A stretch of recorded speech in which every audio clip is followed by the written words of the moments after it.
తెలంగాణలోని కొండగట్టు ఆంజనేయ స్వామి ఆలయాన్ని సందర్శించిన పవన్ కళ్యాణ్ సంచలన వ్యాఖ్యలు చేశారు.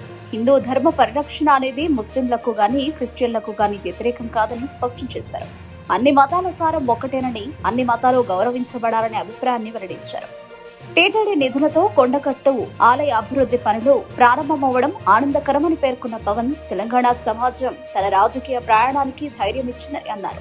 తనపై వేస్తున్న హిందుత్వ ముద్ర ఆరోపణలను ఈ వ్యాఖ్యలతో ఆయన ఖండించినట్లయితే, మరోవైపు తనపై హిందుత్వ ముద్రపై పరోక్షంగా స్పందించారు పవన్.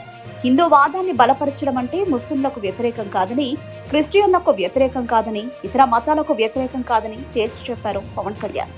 అన్ని మతాల సారం ఒకటేనని, అన్ని మతాలు గౌరవించబడాలని, రక్షించబడాలి అనేది తన అభిమతంగా చెప్పుకొచ్చారు పవన్. అయితే ఇటీవల బీజేపీ లైన్ లో పవన్ మాట్లాడుతున్నారు అంటూ కొన్ని రకాల కామెంట్స్ అనిపించాయి. దక్షిణ భారతదేశంలో పవన్ కళ్యాణ్ ద్వారా హిందుత్వ వాదాన్ని బీజేపీ బలంగా తీసుకెడుతుందన్న అనుమానాలు ఉన్నాయి. దేనిపైనే పవన్ కళ్యాణ్ క్లారిటీ ఇచ్చినట్లయింది. పవన్ కళ్యాణ్ కొండగట్టు ఆలయం సెంటిమెంట్ గా ఉండేది.